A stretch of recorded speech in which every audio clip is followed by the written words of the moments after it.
पाकिस्तान का रोना तो चलो समझ आता है, लेकिन ये ब्रिटेन पता नहीं क्यों भारत की तरक्की से इतना चिढ़ रहा है। इन्हें लगता है कि भारत अभी तक इनके पैसों और इनकी फाइनेंशियल एड के ऊपर चल रहा है। ये बात किसी से नहीं छुपी है कि ब्रिटेन में एक ग्रुप ऐसा भी है जो भारत की तरक्की से काफी जेलसी करता है।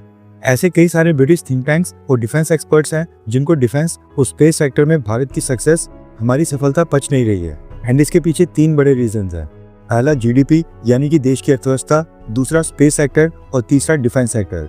दरअसल भारत ने ब्रिटेन को रिप्लेस करके अमेरिका, चाइना और रशिया के बाद चौथी सुपर पावर कंट्री का टैग अपने नाम कर लिया है। न सिर्फ हमने ब्रिटेन को जीडीपी के मामले में पीछे कर लिया है, हमारी स्पेस एजेंसी इसरो ने भी ब्रिटिश स्पेस एजेंसी को कई मीलों पीछे छोड़ दिया है। और अब डिफेंस के मामले में भी भारत ब्रिटेन को पीछे कर रहा है।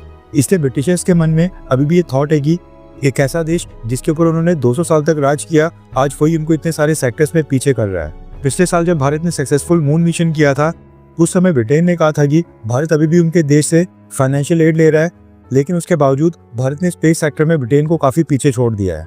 एंड आज एक बार फिर से जब भारत ने डिफेंस के क्षेत्र में एक बहुत ही बड़ी अचीवमेंट अपने नाम की है, कुछ ब्रिटिशर्स का रोना धोना फिर से स्टार्ट हो गया है। ये न्यूज आपने भी सुनी होगी कि भारत ने हाइपरसोनिक मिसाइल का सक्सेसफुल टेस्ट कर लिया है और अब भारत हाइपरसोनिक मिसाइल की टेक्नोलॉजी वाले देशों के एलीट ग्रुप में शामिल हो गया है।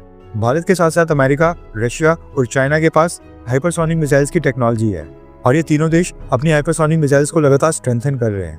टोटल 4 देश हैं जिनको हाइपरसोनिक मिसाइल्स की टेक्नोलॉजी में सफलता मिली है। अब देखा जाए तो ब्रिटेन भी लगातार हाइपरसोनिक मिसाइल्स डेवलप करने की कोशिश कर रहा है। ब्रिटेन की सरकार ने इसके लिए साल 2030 का टारगेट रखा है और $1.2 बिलियन से ज्यादा के फंड्स एलोकेट कर लिए हैं। लेकिन फंड्स एलोकेट या कंपनीज को कॉन्ट्रैक्ट देने से कुछ नहीं होता है। हाइपरसोनिक मिसाइल्स के अंदर एक्सट्रीम लेवल की हीट जनरेशन होती है, सबसे एडवांस्ड और precise control and guidance system fit किए जाते हैं। डिटेक्शन और ट्रैकिंग में काफी डिफिकल्टीज और परेशानी होती है और सबसे इंपॉर्टेंट एक इफेक्टिव इंटरसेप्शन सिस्टम डेवलप करना नेक्स्ट टू इम्पॉसिबल होता है। भारत को इन सब में सफलता मिल गई है and thanks to Indian scientist community और हमारे missile man doctor APJ Abdul Kalam, जिन्होंने भारत की मिसाइल डॉक्ट्रिन की नींव रखी थी। अब ब्रिटेन खुद तो हाइपरसोनिक मिसाइल्स डेवलप नहीं कर पा रहा है, इसलिए ब्रिटेन ने ऑकस अलायंस के थ्रू अमेरिका से भी मदद मांगी है, लेकिन वहां पर भी अभी तक कोई कंक्रीट स्टेप अमेरिका ने नहीं उठाया है। अब अमेरिका भी तो अपनी हाइपरसोनिक मिसाइल की टेक्नोलॉजी फ्री में ब्रिटेन को देने के मूड में बिल्कुल नहीं है। इसलिए हाल फिलहाल में ब्रिटेन के पास हाइपरसोनिक मिसाइल्स आना नेक्स्ट टू इम्पॉसिबल लग रहा है।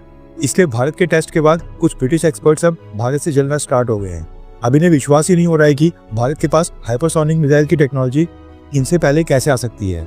ब्रिटेन के जाने माने इंग्लिश सिनेमेटोग्राफर और director of photography Benedict Spence ने भारत के ऊपर कमेंट करके एक नई कंट्रोवर्सी स्टार्ट कर दी है। बेनेडिक्ट स्पेंस ने कहा है कि ब्रिटेन हर साल भारत को कई $1 मिलियन की फाइनेंशियल एड दे रहा है, जबकि ब्रिटेन के पास खुद ही एक हाइपरसोनिक मिसाइल की टेक्नोलॉजी नहीं है। ब्रिटेन आज की डेट में बेसिक इंफ्रास्ट्रक्चर के मामले में भी स्ट्रगल कर रहा है। इवन हमारे पास एक large scale water collection system जैसी बुनियादी सुविधाएं भी नहीं है, लेकिन फिर भी ब्रिटेन की सरकार भारत को लगातार एड देते जा रही है। ये कहना है बेनेडिक्ट स्पेंस का। सबसे पहले तो शायद ब्रिटिशर्स को ये जानकारी नहीं है कि साल 2015 के बाद से भारत की सरकार ने ब्रिटिश गवर्नमेंट से कोई भी डायरेक्ट फाइनेंशियल एड बिल्कुल नहीं ली है। ब्रिटिश गवर्नमेंट भारत के अंदर कई सारे NGOs को फंडिंग देती है जिनका भारत की सरकार से कोई लेना देना नहीं होता है और वो इंडिपेंडेंट होते हैं। और देखा जाए तो वो सारे NGOs भी ब्रिटेन या फॉरेन कंट्री से फंडिंग लेकर उनके नैरेटिव को फैलाने का काम करते हैं।